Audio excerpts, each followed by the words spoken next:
In today's video, we got to clear up some drama surrounding the Steam Machine and its minimum requirement for verification. After that, we're going to talk about why 2028 is going to be a huge year for Steam. And finally, Xbox fully unveiled their Project Helix. And honestly, it seems like they're learning a lot from Valve. How's it going, everyone? As always, my name is Jimmy Champagne. This is Deck Ready, my channel all about Steam hardware. I hope you are having a great week playing a ton of video games. I'm having a little bit of a crisis because I got my 100% completion in Resident Evil Requiem.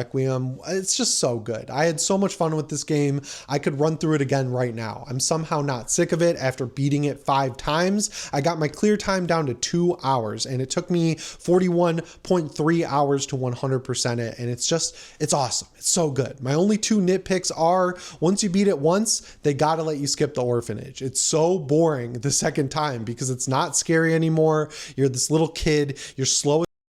It's just boring. I wish I could skip it in subsequent playthroughs. And also, I just think Grace could have used one more gun, like a shotgun, right? Like you're throwing back to Resident Evil 7. That game's scary as hell. It was fine. It was still scary when you had the shotgun. So, you know, we could have used another gun as Grace, but those are minor nitpicks. I'm excited for DLC. I hope we get a Mercenaries mode. But with the intro out of the way, let's do a quick update on the Steam Machine and talk about the drama that unfolded last week coming out of GDC. I've got the negative stuff first, but then there's some positives at the end that might be a little bit exclusive to this channel. I'll let you be the judge of that. But basically what happened is Valve put out their slideshow where like they talked about, you know, Steam as a whole. They told developers about Steam hardware. They tried to convince them to develop for lower spec machines because those are going to be easier to get, or really the only stuff you can get for the next foreseeable future of years. And then tucked away in there, they talked about the verification process for the Steam Machine. And one of the slides said to get verification, you need to make sure your game runs at 1080p 30 frames per second. And immediately the usual suspects took that out of context to make it seem like that's the benchmark target for the Steam Machine. I saw websites doing it. I saw a couple YouTube channels doing it. I saw some people on Twitter doing it. And it's kind of disingenuous to take that sort of route with this because that's the bare minimum requirement to get verification. So like that is the absolute dirt lowest bar you have to achieve to get that green check mark on the Steam Machine. And if you're a fan of Steam hardware, it doesn't really matter to us, I don't think, whether or not a game has the check mark, because I mean, we've been doing this for 4 years. We know that that check mark is meaningless because there are plenty of games that are verified that 100% shouldn't be on the Steam Deck. And there are plenty of games that are listed as unsupported that should be completely verified. But for some reason, Valve either didn't get around to looking at them or the developers didn't care enough to push them through verification. So they have a big circle with a line through it, but then you try the game out, it works completely fine. And then the 2 other middle tiers, the question mark and the eye that's like playable, those are just kind of useless as well. So when it comes to the Steam Machine, yeah, it's good for the general user who's like just showing up on day 1 with their very first PC and they're going to go by that checkmark system. But for us, the people who are tuned into it, we've been through this and we know that it's not necessarily the biggest deal in the world. But going back to it being the bare minimum and people painting it as where it's going to sit, I think it's just crazy to expect that every game is going to run at 1080p. Just like speaking broadly about the Steam Machine's performance specs, they're basically at the level of a PS5, and the PS5 is a good machine. I play on a regular PS5 all the time for Gran Turismo 7, and if I'm playing a game like Space Marine 2, where I bounce between machines like my PC and my PS5, I'll boot it up in the basement when my wife wants to use the TV up here, and it's largely a good experience. Like playing on the PS5 Pro did not ruin the PS5 for me at all, and most of the games on PS5, while they might be running at or below 1080p natively,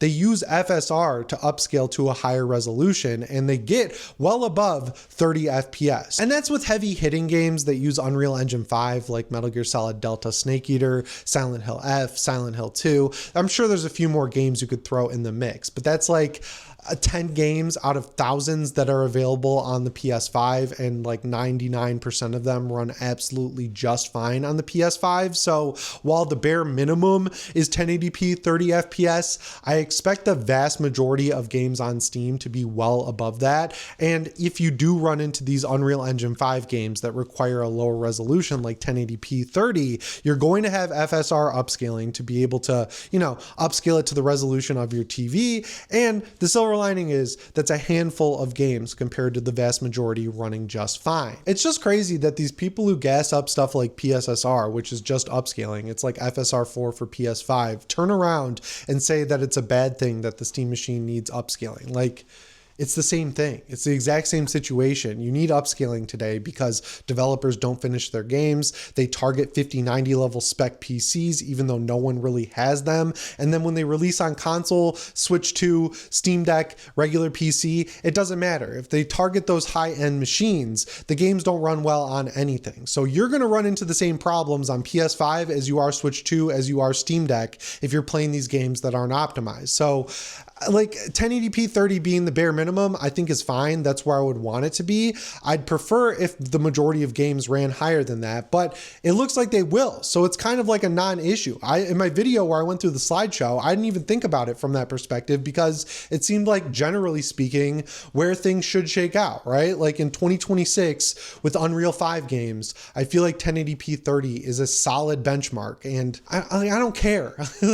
We don't even have this thing in our hands. So that's the negative side of it. I can't believe it blew up as much as it did, but some positives. I was able to talk to people who got their hands on the Steam machine, and largely what I heard is really good. Despite the controller looking kind of weird to people who have never held a Steam Deck, apparently the controller is great. There's very little to no latency. The puck works phenomenally, and they were able to play some games like Black Myth Wukong, which were running great on the console and looked good on that giant TV that they had above the Steam machine. The one thing I heard from multiple people was that it's like impossibly small. I know some people pointed out that in the picture I tweeted out for my friend who got his hands on it, the TV above it is giant, but even with that giant TV above it, it's still an extremely small PC. Like, I don't think there was any picture of this thing so far that really showed off how absolutely tiny it is. So for the power it's getting, it's crazy that they were able to fit it in a chassis that small. So I think that's a huge positive for it as well. And of course, everyone who got into that behind closed doors sort of environment to try this stuff out, they all asked Valve what was going on with the release. They said they had a bunch of RAM orders locked in, and then those were all taken away from them. So they've been working to reallocate that RAM, and it's been working out. So they're very confident they're going to hit that release window of middle 2026. It just might slip before or after, depending on what happens, but they said things were trending positively in the right direction. So as I always say, I know it's not the greatest situation in the world. I would have preferred to have the Steam machine in my house right now with the Steam frame and the Steam controller, but like, we got to chill. I think everything's going to work out just fine. Valve is a smaller company compared to Sony or Nintendo, but they're not tiny. They're not defenseless morons going out into the woods in a t-shirt and shorts getting cut up by poison ivy. They know what they're doing. They're scrappy. They'll get it done. We just got to sit back and wait as usual. And yeah, 1080p 30, solid benchmark. I'm fine with that. The RAM situation sucks, but it seems like Valve's going to figure it out. And all of this will be forgotten immediately once it's in people's hands. I know it seems crazy right now and people are being overly negative. People just get like that when they really want something. So yeah, we just got to ride out the storm and everything will be fine. But speaking of looking into the future, we got to talk about 2028 because some new data just came out that suggests that by 2028, PC will officially surpass consoles in terms of overall users. And some other cool data that came out of this is stuff that I think is worth talking about. I'm honestly kind of surprised to see PC doing as well as it is, right? Because, you know, most people are going to use Windows. You can't get GPUs. You can't get RAM, you can't get storage, but even with those hurdles, it seems like people are still interested in buying or building PCs of their own,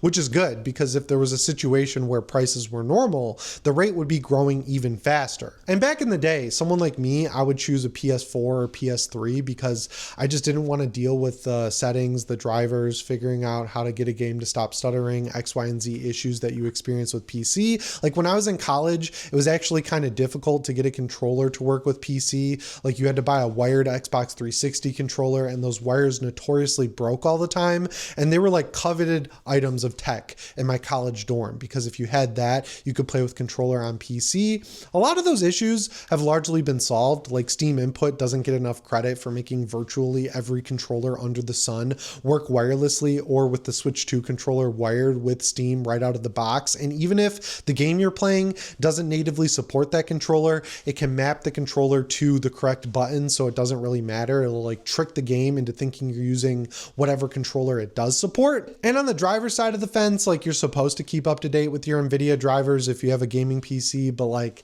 no one really does. And nowadays it seems like it benefits you to stay on the drivers that work as long as possible. So that hasn't really been much of an issue. And even if you're using something like Game Pass or whatever, the Xbox app, for as mediocre as the experience is, has gotten a lot better. So like back in the day, you had the convenience factor of a console that's slowly being eroded by PC. And then when you throw SteamOS into the equation, I mean, obviously it's like using a console to play PC games, and it's kind of just the best of all worlds. So it makes sense why it's growing despite the whole sales shortage, part shortage issue we're dealing with right now. The reason I like Steam so much is obviously because you can access your games wherever you can install Steam. And even if you have an Android phone, you can even access some Steam games. I also like Steam Cloud. I like their UI. I have a nostalgic attachment to Valve games. I like that they're consumer friendly. I just like a lot of the stuff that's going on with Steam. So it's like I care more about Steam than I do the actual hardware outside of the Steam Deck, because I love the Steam Deck. But at the end of the day, I just want a good experience playing games. And while consoles like the PS5 Pro provide a good experience,